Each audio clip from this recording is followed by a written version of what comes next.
Secretary പറ്റില്ല.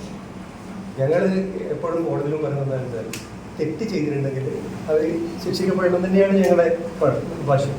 പക്ഷെ അത് അന്വേഷണത്തിലുണ്ട്. അതായത് ആ കേസിൽ അത് ചോദിച്ചുകൊണ്ടാണ് പറയുന്നത്. ആ കേസിൽ ഒരു പെൺകുട്ടിയുടെ മൊഴിയുടെ അടിസ്ഥാനത്തിലാണ് ഇപ്പോൾ എല്ലാ കേസും പോക്സോ കേസായാലും റീസർവീസസ് ആയാലും DVAct ആയാലും എല്ലാം ഒരു പെൺകുട്ടിയുടെ അല്ലെങ്കിൽ പെണ്ണുങ്ങളുടെ മൊഴിയുടെ അടിസ്ഥാനത്തിലാണ് കേസെടുക്കുന്നത്. ആ കേസ് എടുത്തപ്പോൾ തന്നെ എന്താണെന്ന് വെച്ചാൽ തുടരന്വേഷണം നടന്നുകൊണ്ടിരിക്കുന്നത്. അപ്പോൾ നമ്മുടെ നിയമപ്രകാരം അങ്ങനെ ഒരു അലിഗേഷൻ വന്നാൽ FIR കൊടുക്കുന്ന ആ പ്രതി അറസ്റ്റ് ചെയ്ത് പോകുന്നതാണ്. അപ്പോൾ നോൺ വെയിലബിൾ ഒഫൻസിന് സ്വാഭാവികം റിമാൻഡ് ചെയ്യുന്ന കാര്യം എന്ന് വെച്ചാൽ ഇയാൾ പുറത്തു കൊണ്ടിരുന്ന അയാൾ സാക്ഷികൾ സ്വാധീനിക്കുകയോ തെളിവ് നിൽക്കുകയോ ചെയ്യുന്നില്ല. അപ്പോൾ അദ്ദേഹത്തിന് അതുപോലെ ഒരു പെൺകുട്ടിയുടെ മൊഴിയുടെ അടിസ്ഥാനത്തിൽ അറസ്റ്റ് ചെയ്ത് കോടതി ഹാജരാക്കി മജിസ്ട്രേറ്റ് ജാമ്യം തരാൻ വേണ്ടിയിട്ടുള്ള അവർ റിമാൻഡാണ്. അന്വേഷണം നടന്നുകൊണ്ടിരിക്കുകയാണ്. അയാൾ കുറ്റക്കാരനാണെങ്കിൽ ഉറപ്പായിട്ട് സംഘടനയിൽ ഉറപ്പാണ്.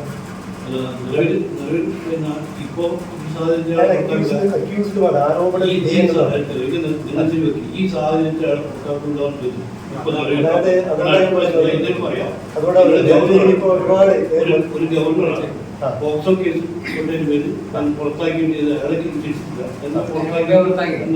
അവരവരുടെ ക്ലബാണ് ചെയ്യുന്നത്. ഞങ്ങളുടെ ഭാഷ തന്നെ തെറ്റ് ചെയ്തിട്ടുണ്ടെങ്കിൽ അവർ ശിക്ഷിക്കപ്പെടണം. അവർക്ക് നടപടിയെടുക്കണം. ഇതിൽ പൊതുവായി ഉള്ള നിയമം ഞാൻ പറയുന്നത് വിധേയനാണ്. അതിപ്പോ ഞങ്ങളുടെ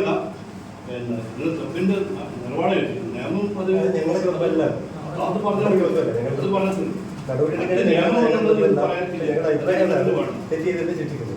അതിൽ ഞാൻ ചോദിക്കുന്നത് എല്ലാ രാഷ്ട്രീയക്കാരാണ്. ഇപ്പൊ പശ്ചിമ ബംഗാൾ ഗവർണറടക്കം എല്ലാവരും ആ ക്ലബാണ് ചെയ്യുന്നത്. മിഡ്ടൗണിന്റെ ആ ക്ലബാണ് ഞങ്ങളുടെ ഭാഷയിൽ തെറ്റ് ചെയ്തിട്ടുണ്ടെങ്കിൽ അല്ല, നിങ്ങൾ ശരത് നമ്പ്യാർ തെറ്റ് ചെയ്തിട്ടുണ്ടെന്ന് വിശ്വസിക്കുന്നില്ല ഞങ്ങൾ.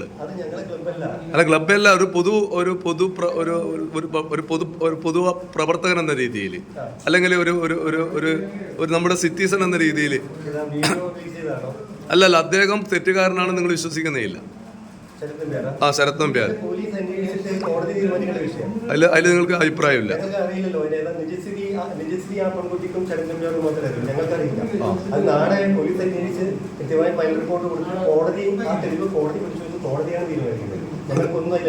നിങ്ങൾക്ക് അഭിപ്രായമില്ല ഒന്നും. ഓക്കെ ഓക്കെ, നിങ്ങൾ കാണാത്തതിനെ കുറിച്ച് അഭിപ്രായം പറയല്ല.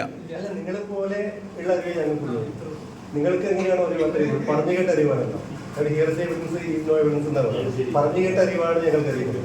അതിന്റെ സത്യാവസ്ഥ എന്ന് ആ പെൺകുട്ടിക്കും ശരത് നമ്പ്യാർക്കും അറിയാം. ബാക്കി പോലീസ് അന്വേഷണത്തിൽ സാക്ഷികളെ ചോദ്യം ചെയ്ത് കോടതിയിൽ വിചാരണ നടത്തിയത് സംഘടനയിലും ആ സമയത്ത് നടപടി അത് ഞങ്ങളുടെ ക്ലബല്ല.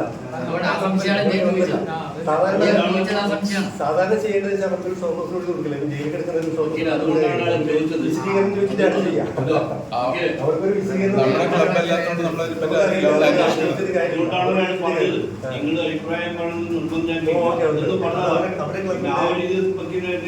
അവരുടെ ക്ലബിന്റെ വ്യക്തിപരമായ വിഷയം അവരേത് ഏതൊരു ക്ലബിലും ഒരാൾ സസ്പെൻഡ് ചെയ്യുമ്പോൾ ഒരു ഷോക്കോസ് മറുപടി കിട്ടിയിട്ടാണ് ചെയ്യാം.